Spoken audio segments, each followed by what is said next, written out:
Salamun alaikum, and welcome to another episode of Quranology Notes, a program on the Quranology Institute YouTube channel.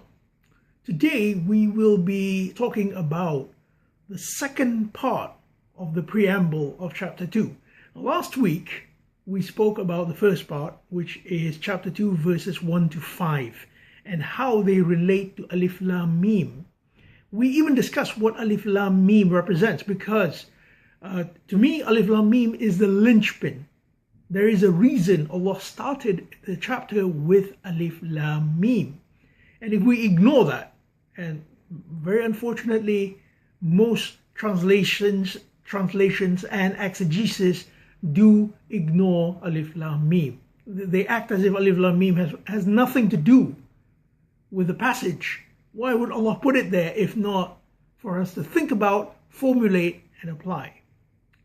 So today we'll be talking about the second part of the preamble, verses 6 till 20. As I said before, Baqarah is the answer, the abbreviated answer to Fatiha. In Fatiha, we ask Allah to bless us with the guidance of the straight path, the establishing path, and the path which brings us bounties. In Baqarah, Allah says that He gives us bounties. 3 times He says that.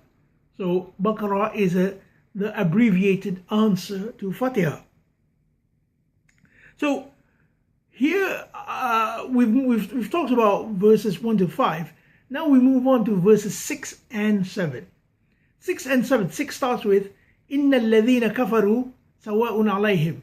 So verily, for those who have rejected or concealed, this is past tense, rejected or concealed. What exactly? The Alif Lam Mim. So they don't engage in this process. And Allah says, for them, whether you warn them or you don't warn them, that there is no difference. Why? Because they don't engage with reality. For them, they are happy with what they have. And verse 7 says, خَتَمَ اللَّهُ عَلَى قُلُوبِهِمْ وَعَلَى سَمْعِهِمْ وَعَلى أَبْصَارِهِمْ غَشَاوَةٌ. Allah has sealed on their hearts. Now, why hearts? The word qulub, hearts, is our compass, if you like, where we turn.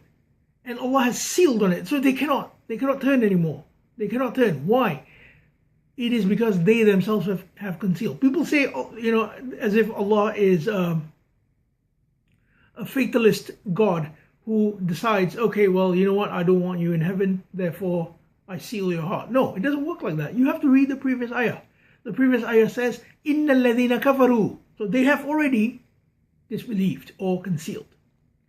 And upon their hearing is a seal as well. They can't hear. And on their sight is a veil. So they can't see. So in other words, they are not engaging with reality. You can see how the meaning of Alif Lam Mim is being ratified. Okay, so now we move on to verse 8. In verse 8, it starts a new phase in this rejection. So it talks about a group of people from the mass or the people, or An-Nas. And they say, we believe in Allah and the period of consequence. Amana billah wa bil yawmil akhir. Wa ma hum bimu'minin. And Allah says, no, they don't. Actually, they are not with those people who believe. Why? Because, you see, when we talk about believing in Allah, we have to understand that Allah is the widest concept in Quran. So believing in Allah must be also include believing in His Asma al-Husna, His most beautiful names. Believing in Al-Haq, the truth. And the truth also connotes justice and rights. You see? So if you say you believe in all these things, and you believe in the consequences of these things, then you are, by definition, a mu'min. A mu'min is not something religious. I'm sorry to keep banging on about this religion thing, but I need to repudiate or reject this understanding simply because it is so proliferant. It's everywhere. Everyone thinks the Quran is a religious book. It's not. It's a book of our existence, and it shows us how to navigate our existence. So these people these people, a group from mankind who don't really believe. Allah says that they are deceiving themselves. Selves, the word anfusihim is there. Nafs, this is the first time the word nafs is used. Why? Because the nafs is our center of perception. And Allah says, وَلَكِنْ لَا يَشْعُرُونَ. They do not really perceive this. So the nafs is the center of shu'ur or perception. And these people, they don't perceive this. They think they are actually believing in Allah or God, believing in God and the last day, or believing in ethics and the last day, or something of that nature, but they don't really believe. Now, how do we tell whether they believe or they don't believe? Look at verse 11. Verse 11 says, وَإِذَا قِيلَ لَهُمْ لَا تُفْسِدُوا فِي الْأَرْضِ. When it is said to them, do not make mischief on the earth. And making mischief, you will see, is defined elsewhere in Quran. In fact, in the next passage talking about Adam, it's also mentioned.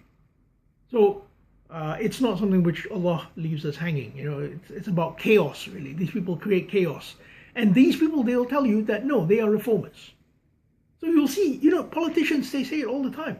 They say, oh, we'll bring good to you, we'll fix things, etc. But they are the ones who cause mischief on earth. How? How do we know? Let's continue. Ayah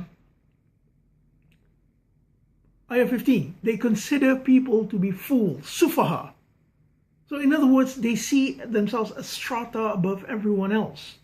This is like an elitist kind of mentality. And verse 15 also mentions their tughyan. Tughyan, if you know the related words like taghut and tagha, it means to be excessive. Water which flows along the riverbanks and they overflow, it's called tagha. So these people, they believe in tughyan. So they are excessive. You can see them with their excessive lifestyles. They look at other people as sufaha, fools. So they are the ones who are fooling other people. But Allah says, no, He is the one who is fooling them because they have traded misguidance. This is verse 16. They have traded misguidance for hidayah or guidance. Guidance is something which moves us forward towards Allah. But these people have traded it. Why? They wanted the easy path. They did not want to work for their salvation. So that brings us to the last part, which is verses 17 to 20. Now these 4 verses, they give us 2 distinct metaphors to show us what happens when you reject Alif Lam Mim. And it goes back to Alif Lam Mim because you see, in both these cases, our perception and our thinking is at least implied. If you look at verse 17, it talks about stoking a fire. And the fire is lit all around you. So fire gives you warmth. It can cook your food, etc. But it says, Allah departs with His nur. Nur.